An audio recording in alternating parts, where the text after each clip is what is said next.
사랑하는 여러분, 오늘은 로버트 뉴턴 팩의 돼지가 한 마리도 죽지 않던 날, 그거 좀 같이 나누도록 할게요. 일단 작가에 대한 이야기가 별로 안 되니까 그거 먼저 보여주고, 또 여러분이 무슨 생각을 했는지 들어본 다음에 선생님이 강의 진행하도록 할게요.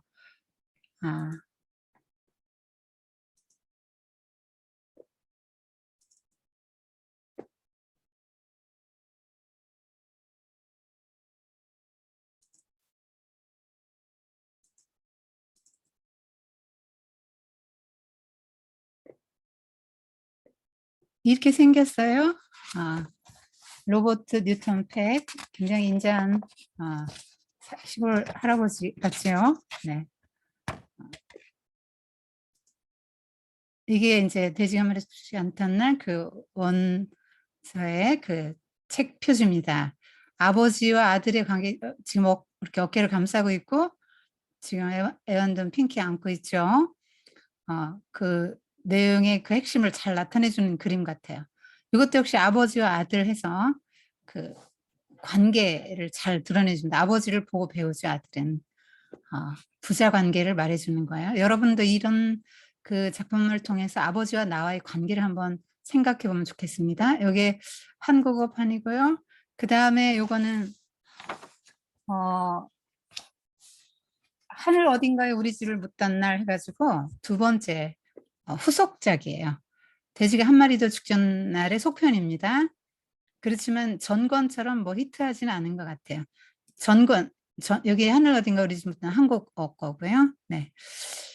자, 요 작가는 여러분의 책 날개 있잖아요. 책 앞에 이렇게 접힌 부분을 날개라고 하는데요. 거기에 좀 나와 있어요. 미국 버몬트에서 1928년에 태어났고요. 아버지는 이제 돼지 잡는 도축업자였어요. 그래서 어린 시절을 농장에서 보냈고, 그러니까 도축업자이면서도 집에서 뭐 지금 가축도 기르고, 뭐 닭을 키우니까 뭐 계란도 먹고, 소 키우니까 뭐 젖도 짜먹고, 소도 또 일도 하고 뭐 이렇게 했겠죠. 이제 그렇게 하고, 이 사람은 직업은 벌목꾼, 나무 베는 사람, 제직공장 노동자, 제지는 종이 만드는 거죠. 공장의 노동자로 있었기도 하고, 또 도살꾼, 아버지의 직업을 이어받아서 그런 도살업도 종사했던 것 같고요. 광고업자 등의 직업을 거쳐서 나중에 롤린스 대학에서 학위를 받고 코넬 대학에서 법학을 공부했습니다. 책에도 아버지가 나처럼 되지 말고 너는 공부를 많이 해서 훌륭한 사람이 돼야 돼 그랬거든요. 우리 이제 엄마 아빠도 여러분에게 늘 공부 열심히 해서 훌륭한 사람이 돼야 된다. 공부 못하면 저렇게 비천한 직업에 종사하면서 그렇게 남들에게 무시당하면서 살 수밖에 없다. 그렇게 이제 얘기하죠. 엄마도 아빠도 여러분들이 그렇게 말하죠. 그래서 이 사람이 이제 공부를 했던 것 같은데, 공부를 많이 한 사람과 적게 한 사람의 차이가 뭐 그렇다고 해서 훌륭하다 훌륭하지 않다 뭐 이렇게 평가하기는 좀 어려운 것 같아요. 하여튼 기독교 세계관을 한번 오늘 점검을 해봅시다. 이 사람은 그 돼지가 한 마리도 죽지 않던 날이 굉장히 사람들에게 이제 감동을 줬고요. 독자들도 너무 이 책을 좋아했고, 평단에서도, 문학계에서도 극찬을 했는데요. 여러분, 이거를 왜 독자들이 좋아했을까? 그 평단에서는 또 왜 이 책을 좋게 평가했을까? 그런 생각을 여러분 해보고 발표도 해보세요. 그 다음에 그 외에 밀리의 소년, 토끼들과 빨간 코트, 수프라는 책을 썼는데, 그러니까 한 전체적으로 5권의 책을 쓴 것 같아요. 이 사람은. 여러분, 그 책 날개, 여기를 책 날개라고 하거든요. 앞뒤 날개. 여기에 그 작가에 대해서 좀 나와 있고, 뭐 활동을 그렇게 많이 한 것 같지는 않아요. 그래서 이렇게 이 사람에 대한 정보가 뭐 많이 나와 있지는 않은 것 같아요. 자, 여러분이 그 책을 읽는다 할 때는 첫째가 감상이에요. 무슨 이야기냐면, 이걸 듣고 나는 어떤 느낌이 들었다. 어떤 생각을 했다라는 거야. 내 감정, 느낌. 네, 요런 것이 이제 첫 번째 것입니다. 근데 책을 그렇게만 읽으면 또 안 되죠. 그거는 이제 자신의 감정이잖아요. 나 이거 너무 뭐 슬펐어. 아니면 뭐 이런 거 이제 여러분의 감정. 그리고 주인공을 보니까 너무 불쌍해. 이제 요 정도까지가 이제 여러분의 감정이죠. 감상일 겁니다. 자, 그다음에 여러분의 이제 또 좌뇌를 사용을 해야 되겠죠. 그래서 분석을 좀 해보는 거예요. 그런 과정이 좀 필요해요. 이제 여러분이 컸기 때문에. 첫째는 감상이고요. 느끼는 게 굉장히 중요하죠. 작가가 쓴 작품을. 그 다음에 분석을 좀 해보는데, 이렇게 작가가 어느 정도 반영이 됐나도 보고, 뭐 시대는 어느 정도 반영이 됐나, 또 독자 입장에서는 어땠을 것 같다, 전체적으로 작품의 구성은 어떻다, 그 다음에 이 내용과 이 내용 말하고자 하는 게 무엇이다.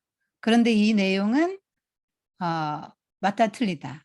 이렇게 할 수 있잖아요. 그게 기독교 세계관으로 문학을 우리는 읽기 때문에 비판적인 사고를 해야 되는데 여러분 비판은 비난이 아니에요. 여러분이 비판한다 그러면 나쁘다 이렇게 생각하면 안 돼요. 비난이 아니고 이것은 따져보는 거예요. 옳은가 그른가 그런 거를 따져보는 거예요. 적당한가 적당하지 않은가 뭐 이런 여러 가지들을 타당한가 타당하지 않은가 뭐 정확한가 정확하지 않은가 또 이 인물 뭐 또 인물들끼리도 비교할 수 있고 또 그 작품을 다른 작품과 또 비교할 수 있거든요.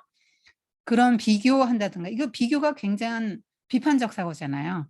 비교를 하려면 비판을 하지 않을 수 없잖아요. 그게 굉장한 고등사고입니다. 그래서 여러분이 선생님이 바라는 거는 그런 거죠.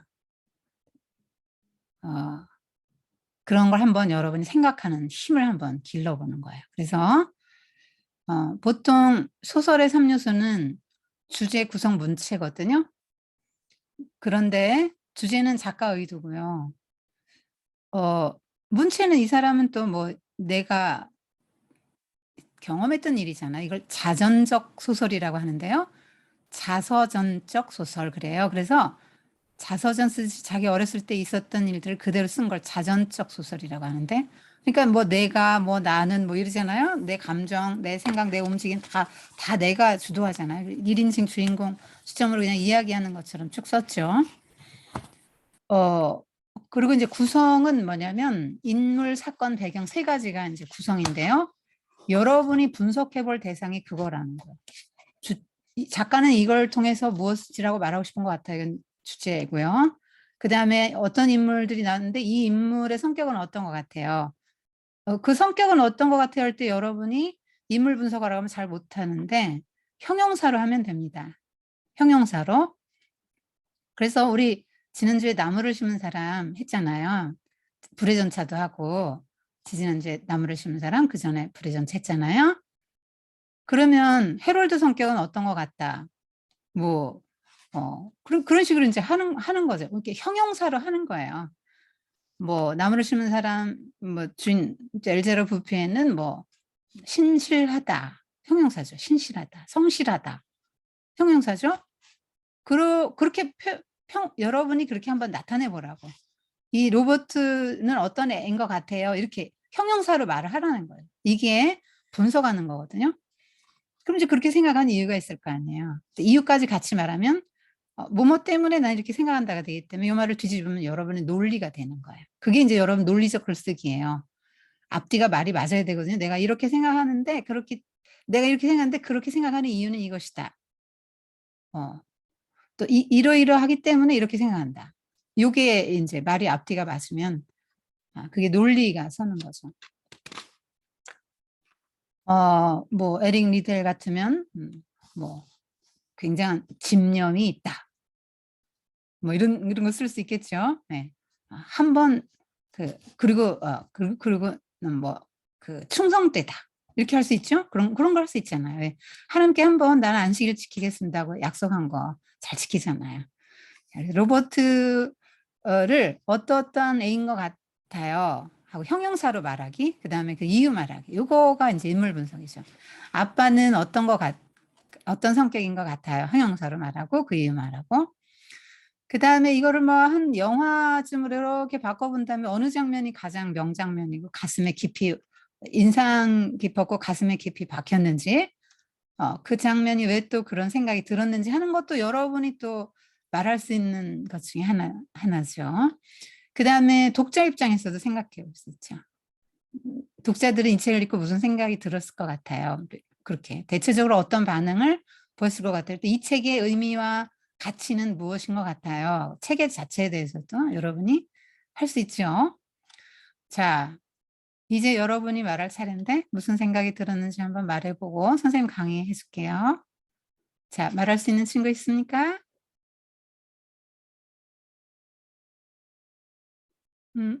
하율이 한번 말할 게 있나요? 할 수 있겠어요? 네, 꼭 인물이 아니어도 돼요? 그럼요. 인물 사건 배경이니까요.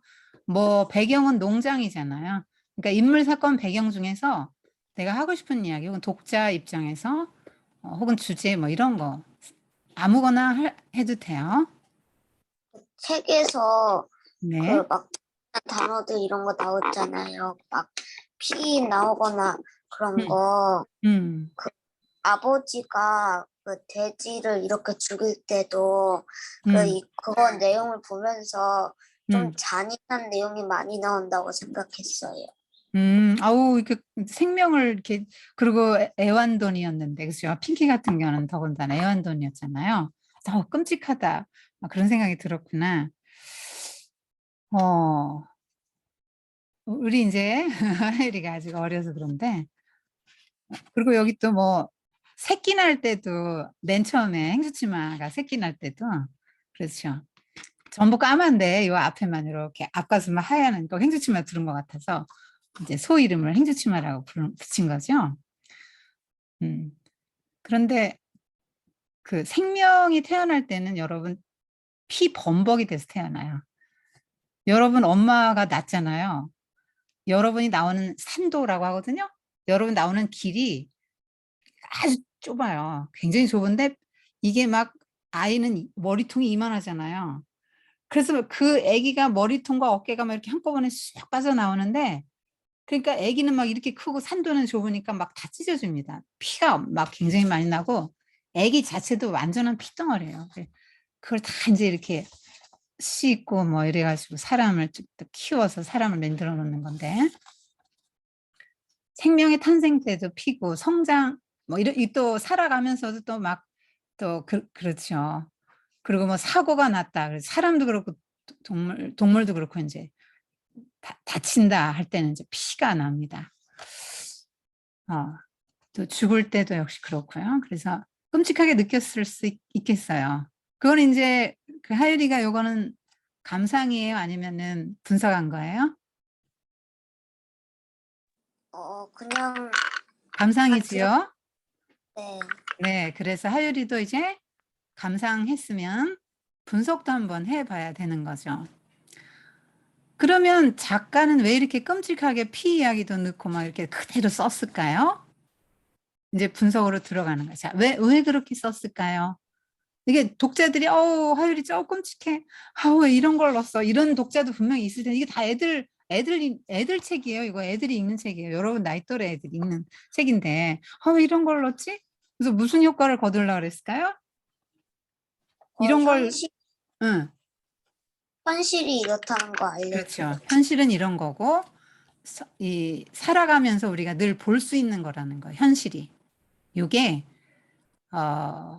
성장의 과정에서는 이런저런 걸 다 보고 경험한다는 말을 하는 거죠. 그런 말을 하고 싶은 거죠. 또 다른 친구 예주.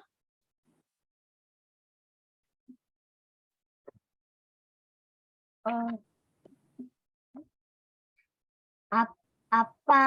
아빠의 말을, 아빠가 감당해왔던 그가 다 로버트가 아빠 죽으니까 로버트가 다 감당하게 되는데, 그걸 아빠는 한 번도 짜증내 본 적도 없는 게 되게 좋은 생각이었어. 로봇 성격 중에서 아주 그냥 의연하게 이런 것들을 감당하고 말없이 의연하게 말하자면 성숙한 태도로 어린데도 이렇게 감당하는 게 좀 그 성격이 인상 깊었구나, 예주에게는. 네. 정말 로버트는 좀 성숙한 아이죠. 나이에 비해서 조숙한 것 같아요. 여러분 나이 또래 같으면은 정말 불평하고 엄마하고 짜증내고 또 자기 애완돈 그렇게 사랑했던 핑키를 죽일 수밖에 없을 때 막 아빠한테 대들기도 하고 막 이럴 것 같아요. 만약 입장을 바꿔놓으면. 그죠? 그런데 얘는 그렇게 안 했네. 왜 안 했을까요?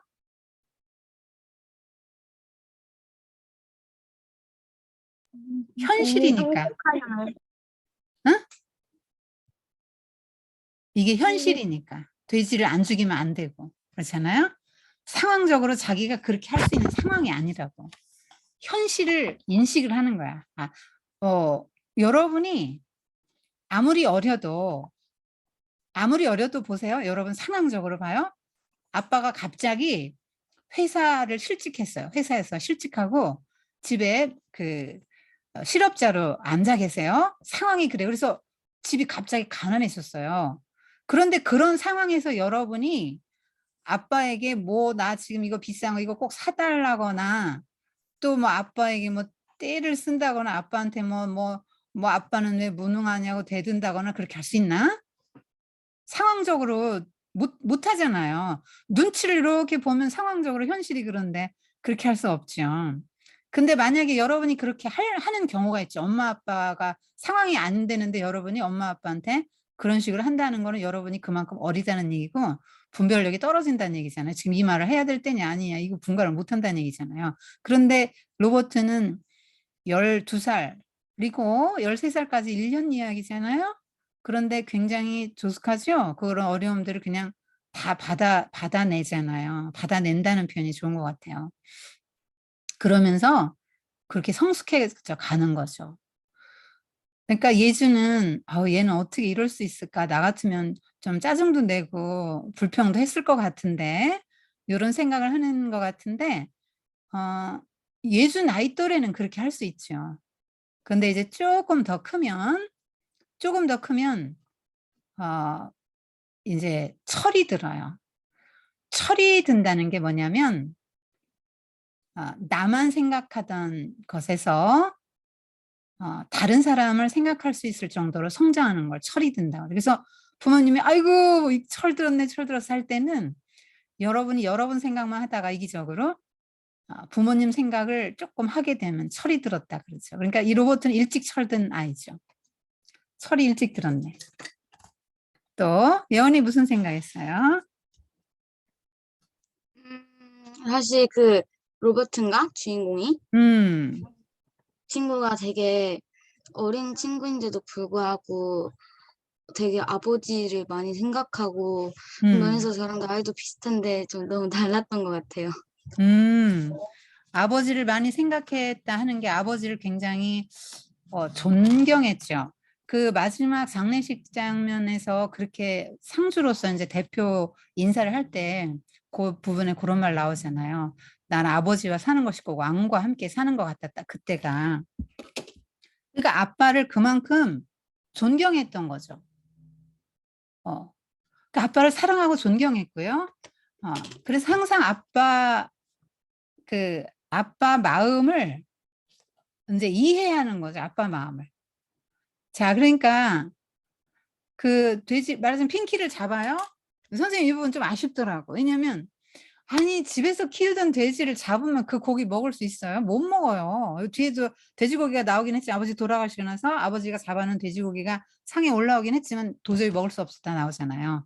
그래서 아니 집에서 키우던 건 누굴 주든가 하지. 아니면 팔든가 싼 값에라도 팔든가 하지. 고기 값으로. 하이 좀 아쉽다. 좀 왜 이걸 직접 잡고 아이에게 고통스러운 과정을 지나겠을까? 사실 그냥 그 나의 분신 같잖아요. 돼지지만 내 분신 아니에요?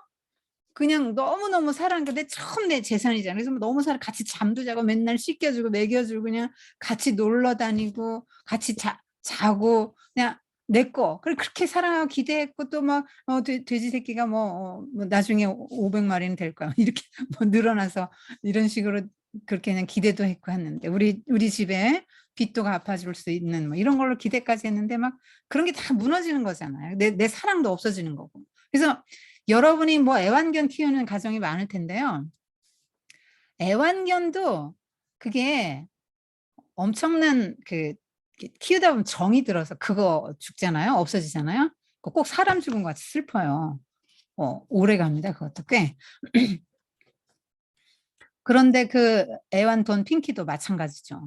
이게 나와 함께 늘 했고 내 거였고 내가 사랑했고 정말 나의 분신처럼 생각했던 막 너무나 소중했던 사랑했던 그 애완돈 핑키가 아버지가 이제 멱을 따잖아요. 그리고 나는 그 앞다리를 붙잡고 눈물 흘리면서 이제 서 있고 그걸 차마 못 보고 고개를 돌리잖아요. 그러고 이제 아버지는 신속하게 이제 돼지 배를 가르고 뭐 이렇게 내장 꺼내고 두 조각 내고 이렇게 뭐 도살하는 일을 하죠. 그런 장면은 아마 여러분 같으면 아버지 나 못해요. 그리고 도망갔을 거예요. 그러잖아요. 걔가 아버지 나 가슴이 찢어지는 것 같아. 그러잖아요.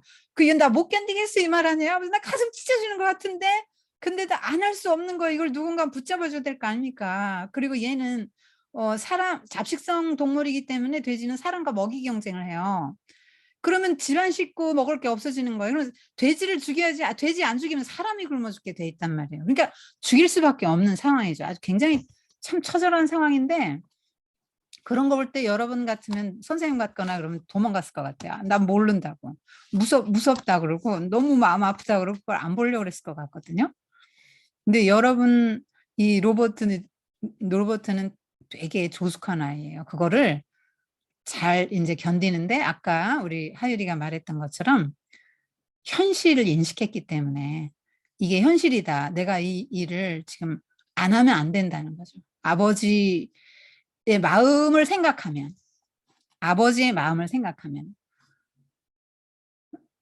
이거를 견뎌내야 되는 거죠. 더.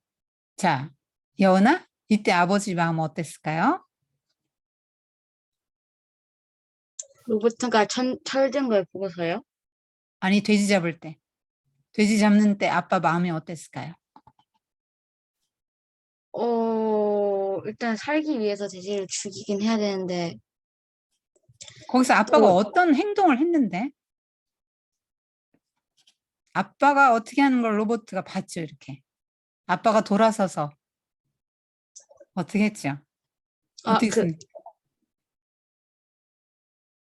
울었죠. 기억이 안 나요. 울었잖아요, 아빠가. 맞아요. 울었었어요. 또 아버지가 이렇게 돌아서서 우는 거, 그거는 뭐예요? 왜 울어요? 아버지가? 마음이 아플 것 마음이 같아요. 아프죠. 왜요? 왜 마음이 아파요? 죽이게 된. 죽이는 게 마음이 아파요? 그렇죠. 죽이는 게 마음이 아프죠. 그것도 무엇을 죽이는 거예요, 지금? 아들의 정들어. 애완돈이니까 아들 마음이 지금 찢어지는데 아들 죽이는 거나 마찬가지라고. 그러니까 보통 아버지 마음은 다 그렇잖아요. 자식이 원하는 거 다 해주고 싶어요. 여러분, 자식이 원하는 건요, 다 해주고 싶어요. 자식 마음 안 아프게 하고 싶고요. 자식 고생 안 시키게 하고 싶은 게 모든 부모의 마음이에요. 그런데 이 아빠는 돼지를 잡을 수밖에 없는 상황이잖아요. 먹이 경쟁을 해야 되니까. 얘를 안 죽이면 식구가 굶어 죽는데 가장으로서 이제 결단을 딱 내린 거잖아요. 식구들을 굶겨 죽일 수는 없다. 돼지를 잡아야 되겠다. 얘는 어차피 새끼를 못 나고 이렇게 그러니까 새끼를 못 낳아요. 새끼를 못 낳는 돼지니까 얘는 식용으로밖에 쓸 수가 없구나. 그래서 잡을 수밖에 없는데 이제 이 로버트는 아빠의 마음을 생각한 거죠. 아빠 마음이 이렇게 했구나. 아빠 마음도 너무 힘드시겠구나. 내 마음만 힘든 게 아니구나. 이런 생각을 한 거죠. 여러분, 이기심은 자기중심성하고 똑같거든요. 이 자기중심성이라는 게 뭐냐면 내가 중심에 있어요. 그래서 나밖에 모르고 내 생각밖에 못하는 거예요. 그게 자기중심성이에요. 나밖에 몰라요? 내 생각밖에 못해요? 그건 어리다는 증거예요.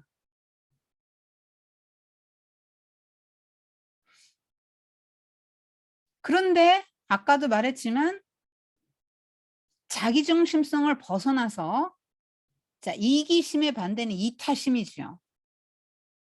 자기중심의 반대는 타인중심 혹은 하나님 중심으로 바꿀 수 있어요. 우리 지금 신앙생활하는 친구들은. 그러면 내 생각만 하는 요 사람은 어린 사람이에요. 어린 사람. 조금 큰 사람은 아빠 마음도 생각할 수 있고 엄마 심정도 생각할 수 있죠.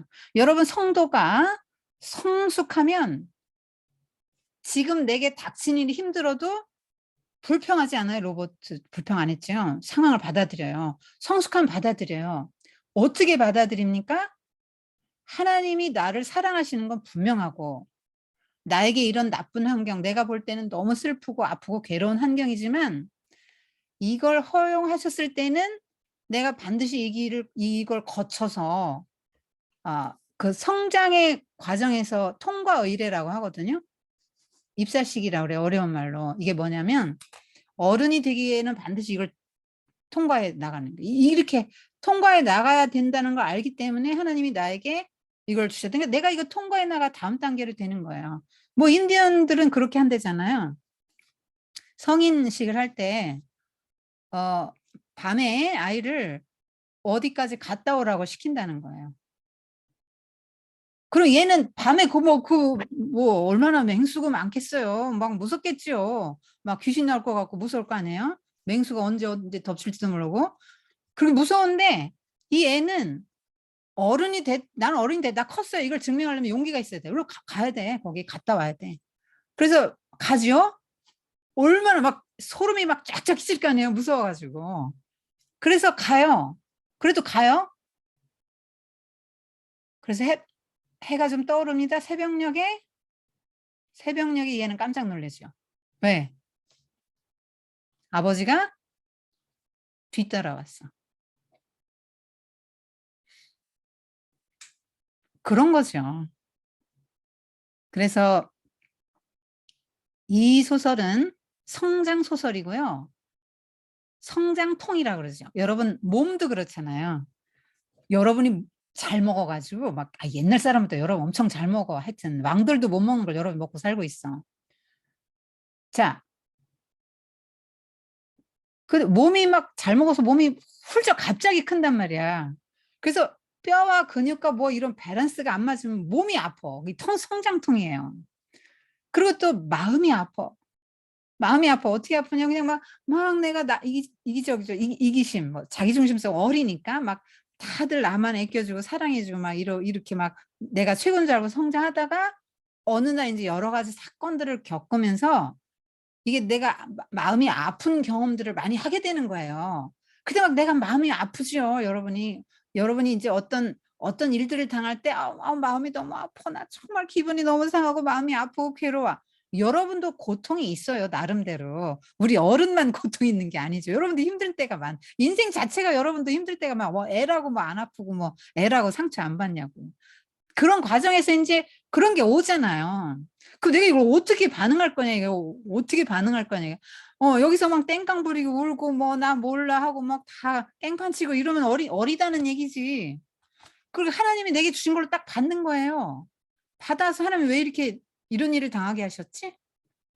하나님이 나를 사랑하시는데 통과 의례처럼 이런 거를 통과해야만 내가 성장하고 이 이기적이고 자기중심적인 걸 벗어나서 이타적인 마음, 하나님 중심의 생각들을 할 수 있는 거죠. 그렇게 하도록 나를 성장시키려고 막 다양한 사건들을 경험하게 하는데 로버트가 경험한 사건은 뭐예요? 여은아, 로버트가 어떤 일들을 경험하면서 성장하냐? 어떤 슬프고 괴로운 일들을 경험하면서 성장하지? 일단 처음 돼지를 돼지 잡는 거 굉장히 큰 상처죠. 또 음, 마지막으로 끝에 아버지가 아버지 돌아가시는 게 엄청난 상처죠. 여러분 부모님 한번 안 계시다 하는 거 상상해 봤어요? 그냥 어디 가서 안 계신 게 아니고 다시는 볼 수 없다. 오늘 어제까지 나한테 맛있는 걸 해주고 안아주고 사랑한다고 하고 모든 걸 돌봐주고 내 얘기를 들어주고 나와 함께 얘기하고 끌어안고 따뜻한 체온을 나누던 엄마가 갑자기 없어졌다 하면 상상해 보라고. 그게 여러분의 얼마나 그게 고통이겠어요. 그럼 굉장한 고통이죠, 여러분. 아빠가 나하고 너무 친했는데 아빠가 이제 돌아가셨어? 그러면 이제 가정은 경제는 그날부터 기우는 거고 아버지가 든든한 기둥이니까 기둥이 딱 쓰러지면 가정 자체가요 휘청휘청해요. 여러분 굉장히 힘이 빠지는 거예요. 아버지가 안 계시면. 여러분 아빠 굉장히 중요한 걸 여러분이 알아야 돼. 선생님은 아빠가 12살 때 돌아가셨어. 근데 그때부터 온 현상이 뭐냐면 기가 팍 죽는 거야. 선생님은 1학년 1학기 때부터 그때는 남자가 반장 여자가 부반장 할 때인데 1학년 1학기 때부터 부반장을 하고 학교에서 굉장히 사랑도 받고 인정도 받던 사람이었다. 그런데 아버지 딱 돌아가시고 나니까 집안에 경제적으로 가세가 확 기울었어요. 가난해졌고요. 돈이 없는 거야. 막 힘도 없고 이렇게 힘이 없어. 그러니까 막 의기소침해지고 어디 막 나서서 막 하고 이런 성격이 아니고 그냥 말이 없고 이렇게 생각만 많고 그런 사람이 되더라고요. 한번 여러분 상상해 봐요. 부모님 중에 한 분 가신다 한번 생각해 봐요. 두 분 다 가실 수도 있죠. 여러분 생애 중에 부모님이 먼저 가시겠지. 혹은 또 여러분이 먼저 갈 수도 있지. 사람 일은 모르는 거니까. 근데 그런 아픔들을 통해서 성장해 가는 거예요. 성장해 가는 거야. 요거가 이제 과정이죠. 성장통, 또 통과 의례 이런 과정이죠. 그래서 우리는 막 그런 고통이 올 때 싫잖아요. 막 하나님도 원망스럽죠. 왜 나에게 이런 고통스러운 일을 하나님 허락하십니까? 왜 난 그런 일을 안 겪고 싶은데 왜 나한테 이런 일이 생기죠? 난 그런 일 겪고 싶지 않아요. 막 여러분 마음이 어떤 일로, 뭐 다양한 일로 고통스러운데 어떤 일로 고통을 느낄 때 우리는 상대방을 원망하고 나에게 고통을 준 그 사람을 원망하죠. 그다음에 하나님을 원망하기 쉬워요. 그런데 그런 거는 어린 반응이라는 거죠. 어린 반응. 그죠? 이제 큰 사람은 어떻게 한다고? 로봇가 이렇게 의연하게 이거 다 하잖아요. 이거 뭐 돼지 죽을 때도 막 눈물 철철 흘리면서 막 그 다리 붙잡고 서 있고 끝까지 서 있고 이제 피 묻은 아빠의 손에 막 키스하잖아요. 계속 키스하는 게 뭐예요? 나 아빠 미워. 아빠 죽이고 싶더라며. 내 돼지를 죽이는 아빠 너무 미워. 돼지를 잡는 우리 아빠 너무 미워. 그랬지만 키스하는 건 뭐예요? 아빠 용서해요. 내가 다 아빠 이해해요. 이 말이에요. 여러분 어떻게 하면 여러분이 부모의 마음을 이해를 하겠어요. 여러분 맨날 여러분밖에 모르잖아요. 여러분 맘대로 안 되면 불평하고 엄마한테도 대들고. 어떻게 하면 부모의 마음을 알 수 있을까요? 이렇게 이해하는 거예요. 이럴 수밖에 없는 현실을 이해하는 거죠. 이해하고 어쩔 수 없는 성장의 과정에서 뭐 이런 걸 인생이라는 게 이런 걸 겪어나가는 과정들이니까. 그다음에 마지막에 또 아버지 돌아가신 것도 정말 견디기 어려운 고통인데 여러분 같으면 뭐 만약에 그 상황에 여러분 한번 넣어봐요. 그러면은 이렇게 안 울고 잘 하겠어요? 울지도 않잖아요. 아버지 돌아가셨는데. 안 슬펐을까요? 돼지 죽었을 때도 그렇게 울었는데 세상에 온 아버지가 돌아가셨는데 안 슬펐겠냐고. 근데 왜 안 울었을까? 아버지 돌아가셨을 때? 돼지 죽었을 때도 울었는데. 컸다는 얘기죠. 현실을 인식하고 내가 이거 안 하면 안 된다. 이제 아버지는 안 계시고 집안에 기둥 같았던 아버지는 안 계시고 엄마하고 이모는 늙었고 내가 돌봐줘야 될 사람이야. 내가 저분들에게 기댈 수 없는 상황이니까 이제 내가 해야 되는구나. 소년 가장이 되는 거죠. 그래서 그 현실을 인식하고 그걸 다 수용하면서 성장해 가는 거죠. 이게 이제 성장 소설이에요. 그래서 이제 여러분이 사춘기인데 아유 얘는 이랬구나 그냥 뭐 이렇게 받아들이면 안 돼요. 이거 읽으나 마나요. 그러면 여러분이 이 책을 읽고 그걸 효과적으로 보려면 나도 한번 대입을 해보고 그 아이의 자리에 넣어봐요. 그리고 나라면 그때 어떻게 했을까? 그럼 나는 얘는 왜 이러는데 왜 나는 이렇게 반응을 못할까? 내가 지금 무엇이 문제인가? 한번 생각해 보는 거죠. 자, 또 더 말할 친구 있습니까? 없나요? 자, 그러면 선생님 강의할게요.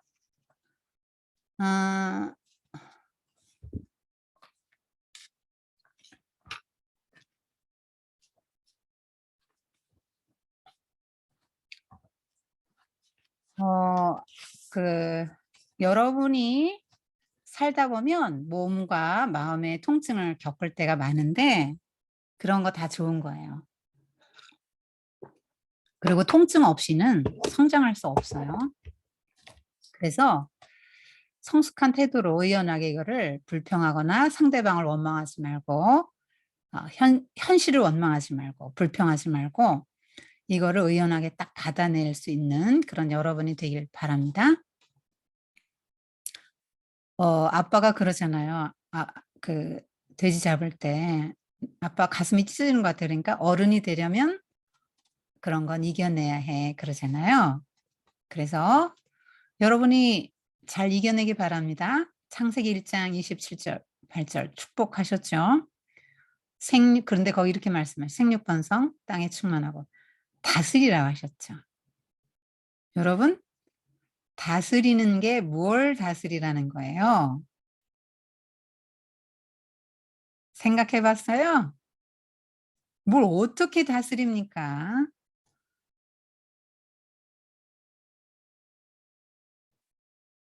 잘 사랑으로 섬기고 돌보는 건데요. 자연도 다스리를 할 때는 그런 거예요.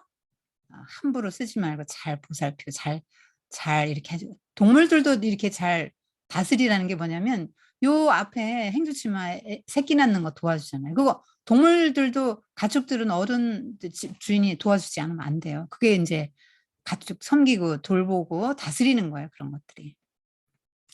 근데 그런 것만이 아니고 다스리라는 것 중에 중요한 그 다스리는 대상 중에 나 자신도 들어가요. 가인이 아벨 죽였죠. 내 감정을 잘 다스렸습니까? 실패한 거죠. 그래서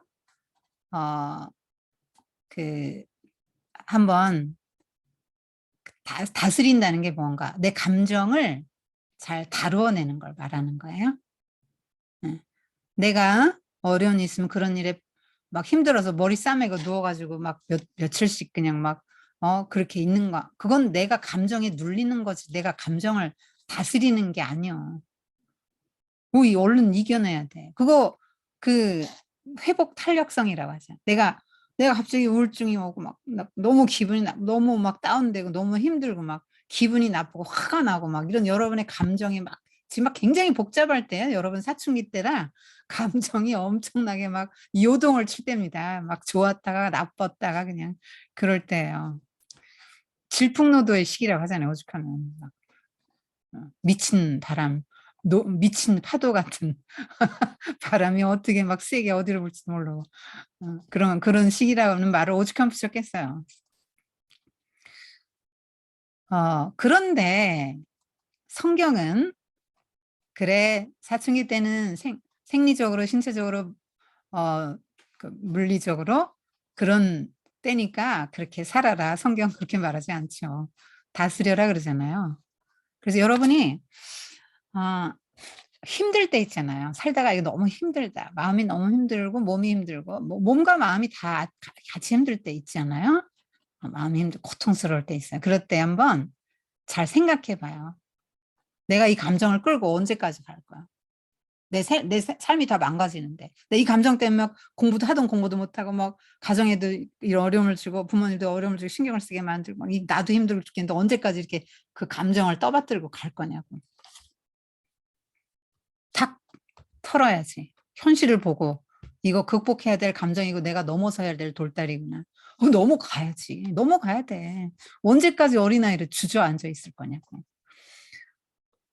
자, 그 다음에, 그러니까 여러분이 영적으로 성장하는 과정이라고 한다면 세상에 어떤 어려움이 오더라도 그걸 다 이렇게 수용하는 거죠. 하나님 원망하지 말고, 그 고통을 준 사람을 원망하지 말고, 하나님께서 뭔가 하셨는데 나를 사랑하시는 건 변함없는데 이러한 고통들을 허용하시는 거는 이런 고통들을 통해서 나에게 겸손을 가르치시고 나를 보고 세상을 보고 사람을 볼 수 있는 눈을 길러주는 거죠. 그런 것도 확장됩니다. 고통을 통해서 인간은 성장하거든요. 그래서 고통 없는 성장은 세상에 없어요. 성장만 하면 좋겠지만 고통이 없이는 성장을 못해요. 그 크로핏이라는 가재가 있는데 막 이만한 대합 쪽에도 우적우적 씹어먹을 정도로 큰 이 크로핏인데 이게 여러분 갑각류는요 허물을 벗잖아요. 1년에 한 번씩. 그래서 이 보통 1년이 클 키를 이제 키운 다음에 또다시 이제 그 껍데기를 만들어요. 자기가 한 달 걸리는데 그때 속만 있잖아요. 어떻게 이제 자기 껍데기를 막 꼬리를 탁탁 치고 막 별짓을 다 해가지고 꼬리를 이 허물을 홀랑 벗는데 이 과정도 되게 힘들대요. 근데 허물을 홀랑 벗으면 속에가 말랑말랑한 요거 말랑말랑 요거만 있잖아요. 그 상태에서 굉장히 많이 잡혀 먹히고 다치고 어렵대요. 아프죠. 자기가 막 그 껍질을 벗어내야 되고 그다음에 이제 조금 컸으면 다시 또 생기는 거야. 그리고 1년 가는 거. 또 우리 갑각류들은 그러잖아요. 그게 그 성장할 때 이제 아픔이죠. 그래서 여러분도 받아내는 거. 받아내는 게 여러분 성장도예요. 성장의 정도예요. 그래서 누가 무슨 말 하면 되게 기분 나쁜 경우 있죠. 그래도 받아내야지 왜? 저 소리를 하나님이 듣게 하셨거든? 왜? 뭔가는 하나님이 깨우쳐줄 게 있어서 저 소리를 나한테 듣게 하신 거라고. 그렇게 받아들이는 거야. 또 어떤 일이 생겼어? 그러면 그것도 왜 이런 일이 생겼지? 이걸 통해서 하나님이 뭔가 나한테 가르쳐 줄 게 있는 거야. 성장시키기 위해서야. 그래서 그런 것들을 여러분이 좀 잘 생각할 수 있으면 좋겠습니다. 누가 나한테 뭐 기분 나쁘게 대했다고 기분 나쁠 필요 없어요. 여러분을 돌아보세요. 여러분이 그 사람에게 먼저 기분 나쁘게 한 게 있다고. 그렇기 때문에 돌아오는 거거든. 그래서 그런 거 아니면 여러분 못 고칩니다. 고쳐야죠, 여러분도. 그죠? 네. 그런 걸 통해서 나도 돌아보고 겸손해지고 또 하나님의 은혜를 더 의지하게 되는 거죠. 어쨌든 육적인 성장, 정신적인 성장도 이렇다면 영적인 성장은 어떨까요?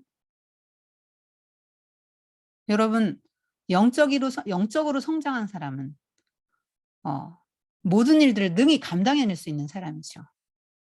선생님은 이런 그 사역을 하면서 엄마들을 많이 이렇게 대하잖아요. 그런데 정말 아기 같은 엄마들이 너무 많다는 생각을 많이 해요. 그럼 뭐 선생님 얼마나 컸어요? 선생님도 어린 부분이 있지만 너무 어린아이 같은 엄마들이 너무 많은 거예요. 막 마음이 아파 죽겠어요. 아주 그냥. 아니 도대체 이런 엄마들이 애는 어떻게 키울까? 정말 애를 똑바로 잘 키울 수 있을까? 애들을 케어할 수 있을까? 막 애들이 엄마 걱정을 하는 거예요. 엄마가 막 너무 불안해하거나 막 어떤 엄마는 너무 분노하는 엄마, 어떤 엄마는 너무 불안해하고 막 그냥 막 정서적으로 불안정한 엄마 막 엄마들이 보면 다양해요. 영적으로 성장해야 자기 일들을 잘 감당할 수 있고 어떤 어려움에도 능히 이기고 쓱 이기고 그 다음 단계로 나아갈 수 있는 거예요. 여러분이 영적인 성장을 사모해야 돼요. 그래서 뭐 몸도 밥 많이 먹으면 크잖아요. 운동하고 밥 많이 먹으면 크죠? 여러분도 영적으로 이런 거 자꾸 듣고 안 듣는 사람보다 여러분은 100번 낫습니다. 자꾸 이런 얘기 들으면 여러분 이게 머리가 깨이는 거야. 성경도 자꾸 읽고 설교 듣고 이런 관련 책들도 많이 읽고 하다 보면 여러분 영적으로 이렇게 성장하죠. 그리고 자꾸 경험을 통해서 성장하죠. 이런 경험에서 아유 이게 사탄이었구나. 나를 망가뜨리는 사탄이었네 하고 사탄도 물리치고 내가 정말 하나님의 은혜로 다시 극복하고 막 이런 경험도 막 하면서 여러분이 성장해 가는 거야. 성장을 사모하세요. 그다음에 아이고 니네는 빨리 끝나야 돼서 좀 빨리 해야 되겠다. 자, 아버지의 관계 한번 생각해 보자. 여러분 아버지 존경합니까? 이 아이는 존경하잖아요. 여러분 존경한다면 존경하는 이유는 뭡니까? 존경하지 못한다면 못하는 이유는 뭡니까? 여러분 같으면 아버지가 돼지 도살업자면 존경하겠습니까? 근데 돼지 도살업자인데도 존경하죠. 그리고 그 분야에서 가장 잘 일하는 사람이, 일을 잘하는 사람이 됐다는 데 대해서 사람들도 아빠를, 해분팩을 칭찬하죠. 아들도 칭찬해요.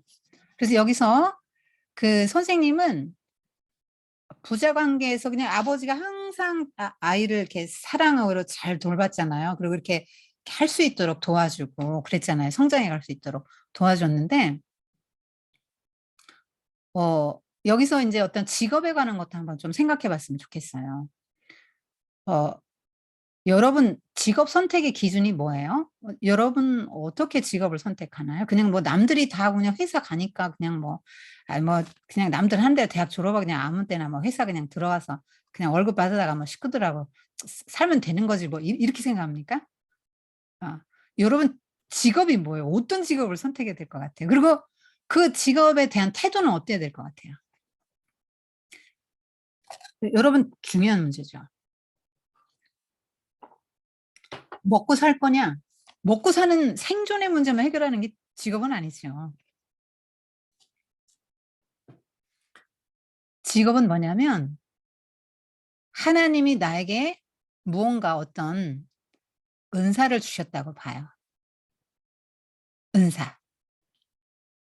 그래서 뭔가는 남들보다 잘할 수 있는 걸 주셨는데 그거를 가지고 하는 거야. 그러니까 지식이 꼭 많아야 되는 것도 아니고 뭐 그거는 상관없는 거야. 하나님이 내게 원래 주신 게 있는데 그걸 가지고 하나님 나라를 위해 쓰는 거야. 그걸 가지고. 그래서 내 가정도 부양하고 가족도 부양하고 그 일을 하면서 또 나는 하나님이 내게 주신 사명을 성취해 나간다는 기쁨도 이제 경험을 해야 되죠. 선생님 같으면 책을 남들보다 빨리 읽고 이렇게 분석할 수 있는 능력이 있어요. 그렇기 때문에 여러분에게 이걸 가르칠 수 있는 거예요. 하나님이 선생님이 주시는 은사죠. 그래서 그걸 활용해서 이렇게 성경도 가르치고 이런 일반 책도 가르치고 책도 쓰고 블로그도 운영하고 하거든요. 그렇게 하면서 선생님의 글을 통해서 위로받는 사람도 있고 선생님의 강의를 통해서 힘을 얻는 사람도 있어요. 그러니까 선생님의 직업은 이제 하나님이 주신 은사를 잘 활용하는 직업이죠. 그게 가장 바람직한 거예요. 그러니까 여러분이 할 때 뭔가 이 일은 내가 이 일을 하는데 남들보다 더 효율적이고 이 일을 할 때 남들은 막 3시간 걸리는데 나는 10분이면 해치우는 일 있잖아. 여러분이 그런 게 있을 거야. 그다음에 다른 사람들은 잘 못 보는데 나는 눈에 그게 들어오는 게 있어. 어딜 가나 이게 눈에 딱 그렇게 들어오는 게 있거든. 그러면 그 분야에 그 사람이 이제 뭐가 있는가. 그리고 그 일을 할 때 이제 기쁨이 있고 뭔가 있어. 그러니까 하나님은 모든 고통 가운데 이제 기쁨을 묶어 놓으셨어. 여기 행주치마가 새끼 낳는 생명의 탄생부터 시작하고 죽음으로 끝나잖아요. 이 아버지 죽음으로. 근데 모든 생명의 탄생 기쁨을 갖다 주죠. 근데 그 기쁨이 생명 탄생 뭐 새끼를 낳든 아기를 낳든 그 낳는 수고 없이는 그 생명 탄생의 기쁨을 맛볼 수가 없잖아. 그래서 내가 어떤 일을 할 때 고통을 느끼고 힘도 들지요. 힘들어요. 힘 안 든 일은 세상에 하나도 없어요. 여러분 놀고 먹는 자본주의 사회에서 놀고 먹는 직업 선택하려고 그러면 여러분 안 돼. 절대 안 됩니다. 자본주의 사회에서 여러분 꿈도 꾸지 마. 비트코인에 증권에 이런 거에서 뭐 돈 번다 이런 거 여러분 그 하나는 안 기뻐하는 거야. 이 성실하게 일해서 돈을 벌어야 돼요. 근데 어쨌든 그 일을 하면서 힘이 든다고. 누구나 힘들어요. 힘들지만 힘든 만큼 보람이 생기는 거야. 힘이 하나도 안 들어. 그러면 보람도 없는 거야. 거의 어떤 성취감도 없고 그러니까 직업은 그런 거야. 여러분이 뭔가 그렇게 하나님이 내게 주신 게 뭘까? 그런 걸 잘 생각하고 이걸 통해서 어떻게 내가 하나님 나라를 위해 쓸까 이렇게 생각해야 돼요. 심지어 환경미화원이라 할지라도 아유 내가 어쩌다 이렇게 태어나서 죽지 못해 살고 막 이렇게 하면서 내가 어쩌다 이렇게 남들에게 무시당하고 이런 비천한 일을 하냐 이런 거보다도 요새 이름도 바꿔줬잖아요. 청소부가 아니라 환경 미화원이잖아요. 미화, 환경을 미화, 아름답게 하는 분. 자, 그래 그런 사람은 어떻게 생각하는 거야? 아, 하나님께서 나에게 하나님이 이 아름다운 우리 환경을 주셨는데 이 환경을 깨끗하게 하는 깨끗하게 유지하고 관리하는 일을 나한테 맡기셨다. 이렇게 생각하는 거야. 그리고 그렇게 사는 거야. 여러분 그 사도행전에 보면은 그 베드로가 요바에서 다비다라는 여제자 하나님 예수님 믿는 사람이죠. 여제자를 죽은 다비다를 살리는 장면이 나오는데 다비다가 죽었어. 근데 사람들이 이렇게 시신을 씻어 다락에 놓고 다비다가 죽은 걸 인정을 못해. 포기할 수가 없어. 왜? 너무 소중한 사람이다. 과부거든? 볼 게 하나도 없는 사람이야. 과부가 죽었는데 뭐 과부는 세상에서 뭐 아무것도 없는 사람이지. 남편도 없고 돈도 없고 뭐 아무것도 없는 사람이잖아. 그런데 죽었는데 이렇게 다락에 놓고 베드로를 불러다 제발 우리 다비다 좀 살려달라고. 이 사람은 죽으면 안 된다고. 근데 왜 그랬을까요? 다비다는 뭘 했냐? 뭐 대단한 일을 한 게 아니고요. 뜨개질, 바느질 뭐 이런 거 해가지고 공동체에 교회 공동체에 필요한 사람들에게 섬겼다고. 그래서 막 베드로가 오니까 이거 다비다가 만들어준 거예요. 속옷 겉옷 다 보이면서 그냥 막 여자들이 막 울면서 그냥 사람들이 막 쫙 모인 거죠. 그게 잘 싼 거예요, 그게. 여러분 이 로봇 이게 헤븐 팩트 죽었을 때 동네 사람들 다 오잖아요. 그죠? 여러분 인생 성공이 그걸로 측정하는 거지. 아이 뭐 죽었는데 아무도 안 왔어? 아이 뭐 잘 죽었다. 뭐 죽었든지 말든지. 아유 그런 사람이 있거나 없거나. 이러면 인생 잘못 산 거지. 아니 죽으면 안 된다 하고 막 슬퍼할 수 있는 사람이 그래도 최소한 몇은 돼야 될 거 아니야. 그게 인생 잘 산 거지. 그리고 이 아버지도 비록 도축업자지만 그 분야에 1등 가는 사람이 된 거죠. 성실하게. 이게 이 도축업자 1등 조선시대 백정도 1등 A급 백정은 그냥 순식간에 일을 처리하면서 그 살에 그 뼈에 살 한 점도 안 묻는다는 거야. 그냥 착착 각을 뜨고 착착착 하는데 이거 1등 백정은 따로 있대요. 이것도 굉장히 어떤 솜씨가 있어야 되는 거고요. 다룰 수 있는 기술, 어떤 능력이 있어야지 아무나 하는 게 아니야. 이것도 지능이야. 여러분, 머리 좋은 게 뭐냐면 요새는 그렇게 옛날처럼 뭐 암기 잘하 이런 거 아니에요. 요새는 다중지능이라고 해서 재봉틀질 잘하는 것, 바느질 잘하는 것도 지능이고요. 정말 백정이 이거 잡는 것도 지능이에요. 요리 잘하는 요리 지능이고요. 수학 잘하면 수학 지능 이렇습니다. 그러니까 여러분이 어떤 재능을 이제 타고난 그 분야에서 내가 무슨 일을 하든지 하나님이 나에게 일을 주셨다. 직업. 또 이 일을 함으로써 나도 행복하고 가족도 부양하면서 주변 사람들도 행복하고 하나님 나라의 영광을 위해서 쓰도록 해야 되는 거죠. 꼭 그 일이 대단하지 않아도 아니 무슨 뭐 돼지 잡는 일이 대단한 일입니까? 이거 뭐 또 뭐 도르가 뭐 뜨개질 바느질 이게 뭐 대단한 일입니까? 그런데 그냥 그 아무것도 아닌 것 같은 그런 일들로 하나님 나라 공동체의 필요를 채워주고 그렇게 살았죠. 그래서 요 노동 직업 그래서 이 엄마가 그러잖아요. 냄새 난다 한 번도 안 하죠. 신성한 노동의 냄새라 그러죠. 이 로봇은 아빠에게 항상 냄새가 나. 무슨 냄새? 맨날 돼지 잡고는 돼지 냄새 그 고기 비린내 피 비린내가 항상 몸에 배잖아요. 그 냄새가 항상 나는 거죠. 그런데 냄새 안 나는 날이 언제야? 안식일. 왜? 깨끗하게 씻으니까. 비누로 씻잖아요. 토요일 저녁에. 그래서 교회 가잖아요. 주일날 예쁘게. 옷 깨끗하게 차려입고 냄새 안 나는 몸으로 가죠. 정말 이것도 하나의 영적인 어떤 비밀을 담고는 있네. 우리 안식에 들어가면 그렇게 깨끗하고 아름답고 영화로운 모습이 되죠. 안식으로 들어가게 되면 그렇게 됩니다. 그리고 돼지가 한 마리도 죽지 않던 날이 이제 무슨 날이냐? 왜 돼지가 한 마리도 죽지 않던 날이냐? 돼지가 한 마리 죽지 않던 날은 아버지가 돌아가신 날이잖아. 왜? 도축업자들이 다 문상 왔잖아요. 그날은 돼지가 한 마리도 안 죽었어. 그날 그 동네에서는. 그런데 아버지가 돌아가신 날 말고 또 안식일도 돼지가 한 마리도 죽지 않는 날이야. 왜? 사람들이 다 씻고 오는 날이잖아. 그다음 영원히 돼지가 죽지 않는 날이 있다. 언제냐? 주님이 이 땅에 다시 오시고 새하늘 새 땅이 이루어지면서 죄로 인해서 질병이 오고 죽음이 오고 막 이랬는데 죄 자체가 없어지고 사탄을 결박시키고 이 죄도 없어졌기 때문에 죄의 결과는 죽음도 없어. 사망도 무적행에 집어넣고 사탄도 무적행에 집어넣는 그날 다시는 우리는 어떤 죽음도 경험하지 않게 될 거야. 이 세상을 살아갈 때는 원하지 않지만 여러분 부모님의 죽음부터 겪게 될 거고 형제의 죽음도 겪을 수 있죠. 살아가면서 이웃 사랑하는 친구의 죽음도 겪을 수 있어요. 그런데 그럴 때 이 세상은 어차피 죽음 왜 이런 세상 이런 죽음을 맛보는 세상인가?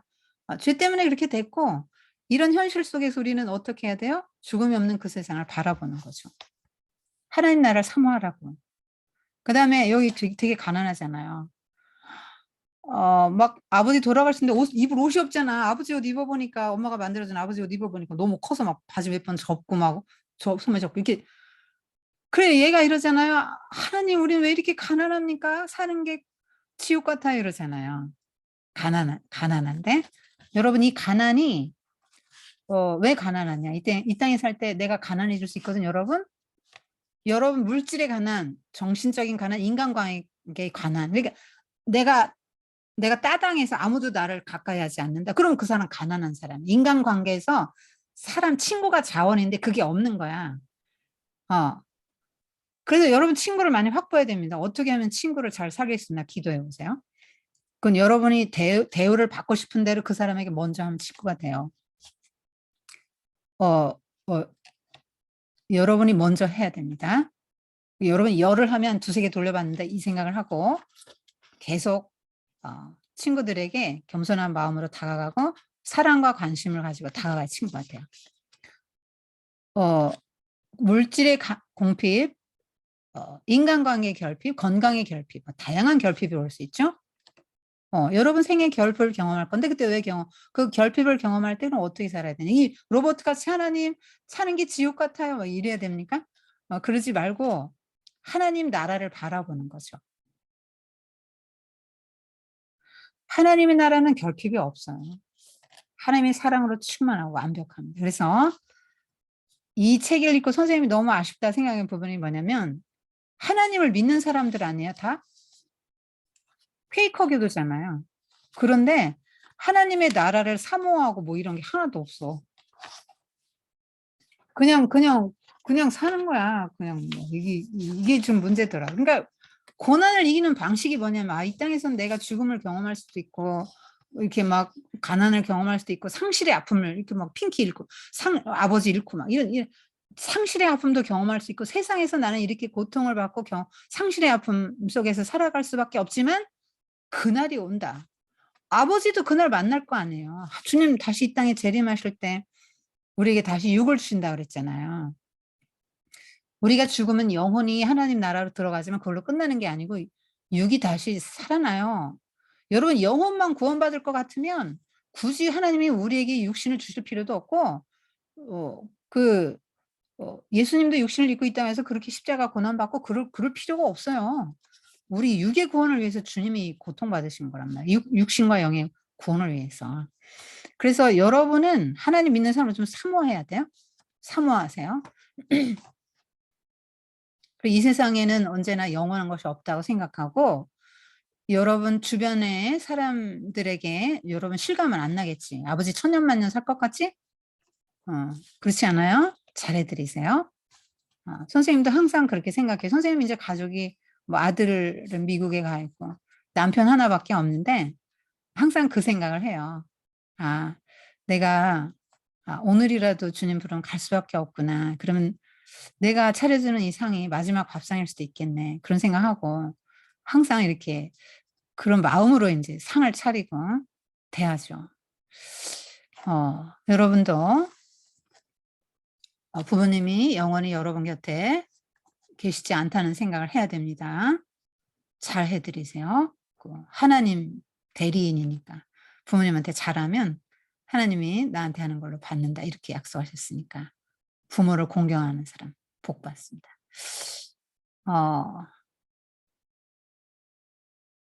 그래서 이 책이 말하는 이 세상에 영원한 것은 없고 고통을 통과하면서 성장한다는 거예요. 이 주제가 그거예요. 주제가 그거예요. 여러분 주제 제발 선생님이 이렇게까지 얘기하는데 글 쓸 때 헛소리 하지 말고 주제란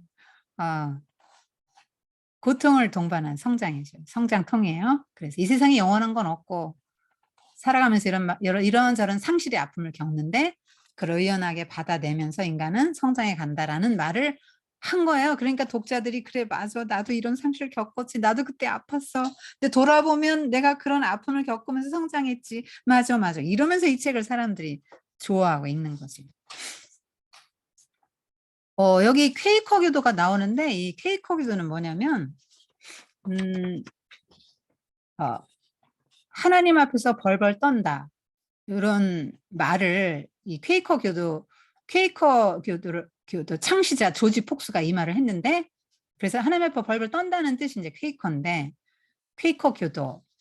그래서 이 사람들은 약간 좀 장로교하고 달라요. 왜냐하면 장로교는 하나님이 우리를 예정하셨고 구원을 예정하셨고 선택하셨고 구원하신다. 그리고 인간은 원죄가 있어서 누구나 죄인이다라고. 그래서 이 죄의 용서를 받아야만 구원받을 수 있다라고 가르치거든요. 선생님이 이걸 믿고 모든 장로교회가 이 교리를 따라요. 여러분 이게 맞는 거야. 왜냐하면 여러분 아기 때 누구 욕하는 거 배웠나? 누구 막 꼬집고 때리고 막 싸납게 하고 막 이런 거 배웠습니까? 땡깡 부리고? 안 배웠죠? 누구 미워하는 거 안 배웠죠? 그런데 다 하잖아요. 했잖아요. 그게 뭐예요? 여러분 마음속에 죄가 있는 거야. 태어났는데 너무 이쁜데 그냥 이뻐서 막 너무 이뻐서 죽을 지경에 쳐다보기도 아까워. 그렇게 이쁜 아이 속에 뭐가 있어? 죄가 들어있다고.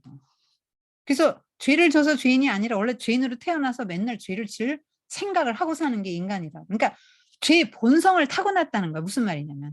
그러니까 죄를 져서 원죄가 있다가 아니고 어린애가 뭔 죄가 있어. 죄가 없는데 그 애는 죄가 없지. 아직 행동으로 생각으로 죄를 짓지 않았지. 근데 죄성을 타고났어. 그래서 하는 행동이 다 기분 나쁘면 엄마도 때리고 꼬집고 그냥 막 또 막 여러분 형제들하고도 욕심부리고 막 싸우잖아요. 그거 다 죄예요, 여러분. 욕심부리고 싸우고 막 내 욕심부리고 막 욕하고 막 그러잖아요. 막 미워하고 심지어 막 거짓말도 하고 막 훔치고 이런 거 다 여러분 배운 거예요? 아니잖아요. 그래서 원죄는 그걸 말하는 거예요. 근데 이게 장로교가 선생님은 이제 이게 우리나라는 장로교가 많지. 근데 이 사람들은 어떻게 생각했냐면 원죄도 없고 그리고 예정설도 안 믿고 그래서 자기 안에 어떤 신성 하나님의 성품이 있는데 이거를 잘 이렇게 기르면 다 구원받는다. 꼭 목사가 없어도 되고 뭐 성직자 어떤 교회가 지닌 형식 뭐 이런 거 없어도 그냥 묵상으로 막 묵상하는 거야. 일주일에 한 번씩 묵상하고 내 안에 있는 하나님의 형상을 내 안에 신성이 있는데 그걸 자꾸 개발시키면 구원받는다. 성경 어디에 그런 말이 나와. 예수의 피로 구원받는다고 나오지. 그러니까 이게 안 되는 거, 잘못된 거. 그런데 여기 보면은 이 아버지가 퀘이커 교도의 교본에 따르면 막 이렇게 퀘이커 교도의 교본을 그렇게 신성시하잖아. 그것도 잘못된 거야. 여러분 로마 카톨릭 교회가 지금 그 카톨릭 구교 그 카톨릭이 그렇게 말하는 지금 성당 여러분 성당 그거 카톨릭이 뭐냐면 교황 무오설이야. 교황의 말이 성경보다 위에 있다고 봐. 교황의 말은 오리가 없다. 이게 말이 되는 거야? 교황도 사람이지. 여러분 우리가 믿고 따르고 전범으로 삼고 해야 될 건 성경밖에 없어요. 알았습니까? 그 이외에 사람이 쓴 모든 것은 어떤 것이든지 절대의 가치를 가질 수 없는 거예요. 근데 이 사람들은 지금 계속 그 어떻게 퀘이커 교본에 따르면 뭐 이러면 교본을 신성시하는 네가 아니에요. 잘못된 거. 그런데 한 가지 배울 건 있지. 이 사람은 불황무식한 사람이죠. 해본 백. 그래서 막 못 읽어.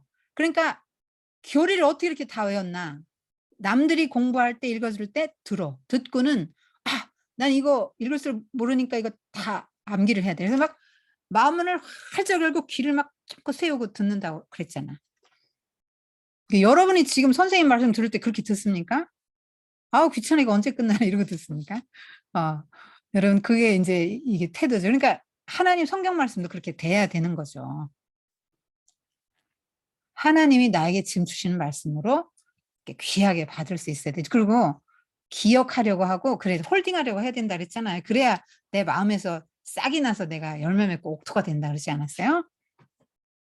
그래서 그런 생각을 해야 돼. 요즘 디지털 시대라 다 스마트폰에 저장하기 때문에 아무것도 기억을 안 하려고 그래. 그래서 디지털 치매라는 말도 생겼어. 막 전화번호도 서로 몰라. 가족들끼리. 왜? 단축키 누르면 되는데 그걸 왜 외우냐? 골치 아프게. 싫다. 이렇게 해서 우리 마음이 벌써 외우는 걸 거부하는 거야. 뭐 스마트폰에 다 들어있는데 이렇게 하니까.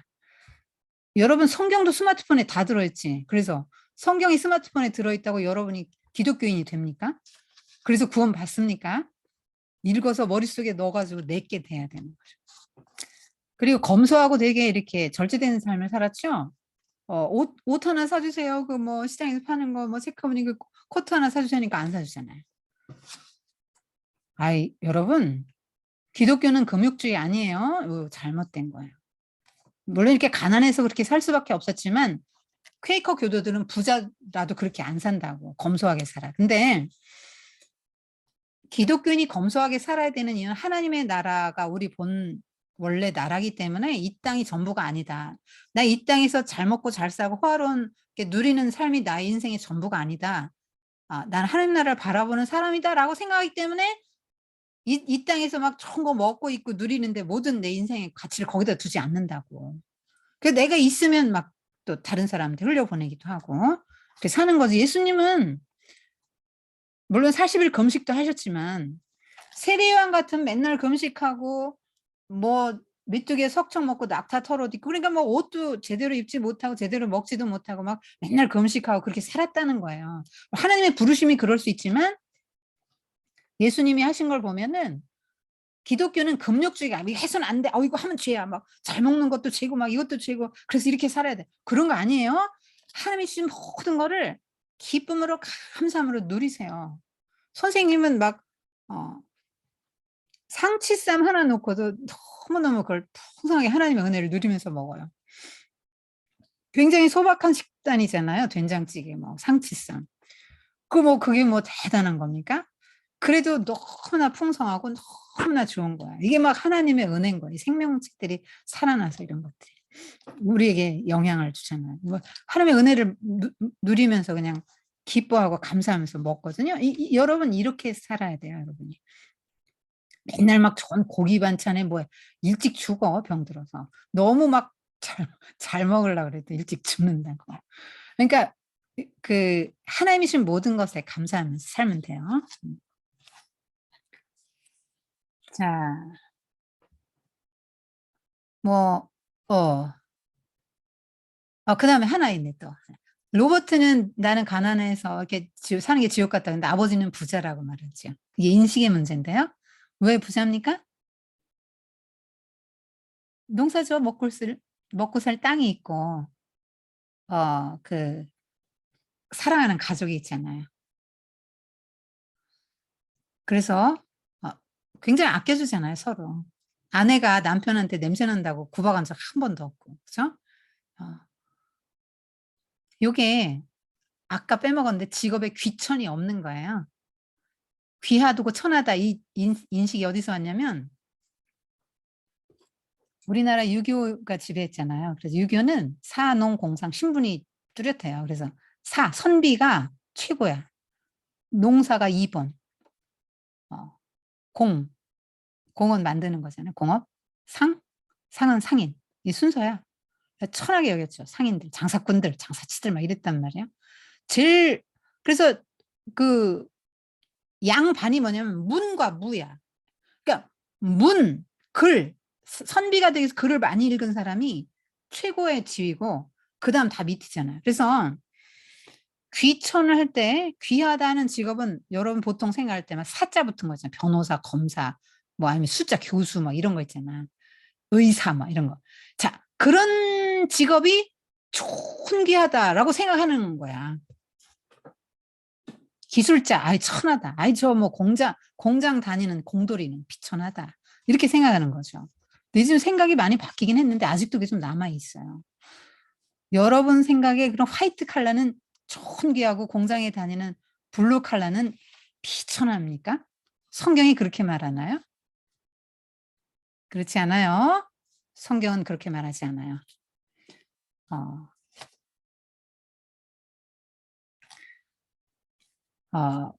하나님은 자, 우리 인체도 그렇잖아요. 바울도 그랬잖아요. 그럼 뭐 우리가 대단해 보이는 부분이 있을 수 있죠. 우리 몸에서 정말 중요한 역할은 뭐 입 같은 거 있잖아요. 머리 되게 중요한 역할이잖아요. 그런데 몸의 어느 한 구석에 뭐 발가락, 새끼 발가락 별로 안 중요해 보이잖아요. 근데 한번 새끼 발가락 다쳐봐요. 여러분 걸음을 못 걷습니다. 여러분. 그래서 사도 바울은 정말 미천해 보이는 아주 조그만 아주 정말 작은 지체가 형편없이 보이는 그런 그렇게 무시하게 되는 그런 지체가 몸에 정말 요긴한 일을 한다 이렇게 말했잖아요. 그래서 하나님의 눈으로 볼 때는요. 귀천이 없어요. 내가 맡긴 걸 내가 준 은사로 저 사람이 잘 그 분야에서 잘 하는가 이제 이런 거예요. 아버지가 돌아가실 때 아버지는 참 다정다감하신 분이었다 이렇게 추억을 하죠. 여러분은 아버지 어떻게 기억하겠습니까? 그다음에 아버지가 자꾸 투표도 못하고 막 너무 무지한 데서 이제 한이 맺혔기 때문에 공부해서 더 훌륭한 사람이 되라 이런 농부하지 마라 했는데 공부를 많이 한다고 더 훌륭한 사람이 되는 건 아니에요. 그렇다고 여러분 공부하지 말라는 얘기 아니고 지금 여러분 공부 많이 해야 된다 그랬죠. 왜냐하면 내가 하나님에게 무엇을 위해 부름받았는지 모르기 때문에 그걸 찾기 위해서 공부해야 되는 거예요. 열심히 공부하세요. 그렇지만 공부를 많이 한 사람이 존귀하고 그렇지 않은 사람은 존귀하지 않고 비천하다라는 생각은 여러분 성경적이 아니에요. 여러분 재벌 CEO만 중요한 게 아니고 물어보면 다 그러거든. 재벌 CEO는 막 사람들 많이 먹여 살리고 그러니까 기업을 일으키고 하니까 국가 산업을 일으키니까 중요한 사람이죠. 그렇게 말을 해요. 회사원하고 재벌 CEO하고 누가 더 중요하니 물으면 그렇게 말한다니까. 그리고 여러분 아파트 사는 사람하고 아파트 수익하고 누가 중요합니까? 그렇게도 아파트 사는 주민이 중요하다고 생각하니까 아파트 수익 막 멸시천대 해가지고 자살하게 만들잖아요.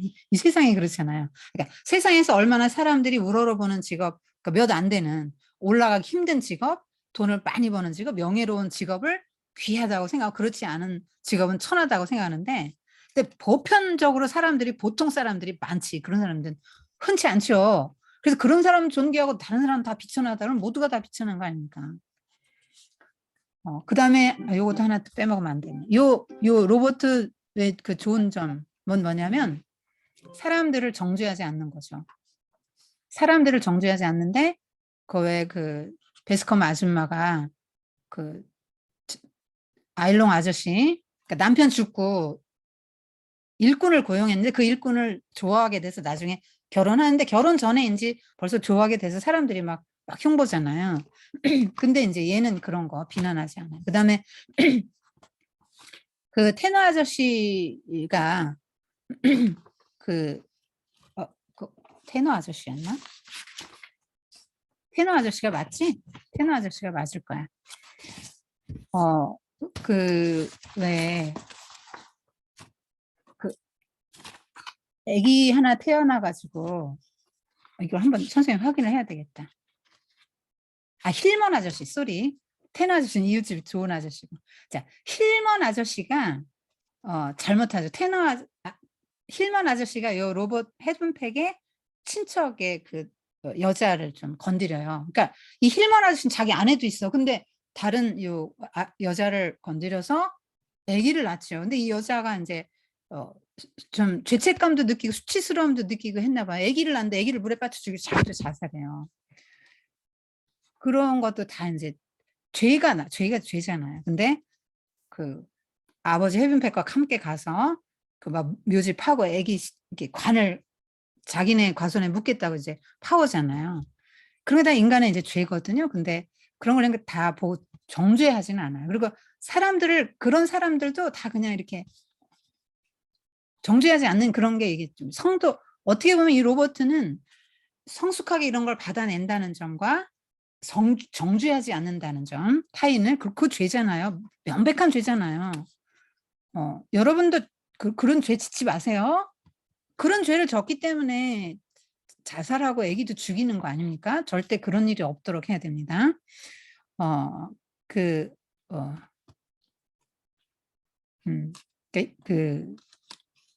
헤븐팩의 조카 레디 펍스네 이름이.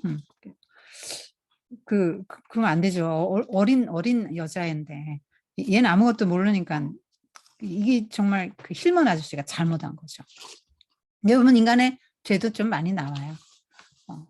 죽음도 나오고 죽음도 많이 나오죠. 이렇게 아기 죽음, 자살, 그다음에 동물, 허쉬 개의 죽음도 나도 족제비하고 싸워서 그다음에 돼지, 사람 이런 죽음들이 나옵니다. 자, 마쳐야 되겠어요? 자, 기도합시다. 하나님 아버지, 이 어린 로버트의 그 고난, 고통들을 통해서 성장하는 과정을 보면서 성장이 뭔가, 성장한다는 게 뭔가, 또 고통을 우리가 어떻게 이렇게 받아내고 이렇게 처리해야 될 것인가, 그 다음에 성도라면 어떻게 해야 될 건가, 또 직업은 뭘 갖고 어떤 자세로 그 직업에 종사를 해야 될 건가, 여러 가지 또 삶과 죽음, 생명 뭐 이런 중요한 것들, 또 신앙 그런 것들을 생각해 보았습니다. 우리 사랑하는 유키시마반 친구들이 이런 중요한 여러 주제들을 생각하면서 살아갈 수 있도록 생각하는 힘을 더해 주옵소서. 그리고 언제까지나 어린아이로 있지 않고 성장해 갈 수 있도록 로버트처럼 의연하게 이런 것들을 받아내면서 감정을 잘 처리하면서 살아낼 수 있도록 도와주세요. 예수님의 이름으로 감사하며 기도드립니다. 아멘. 강의는 여기까지 할게요.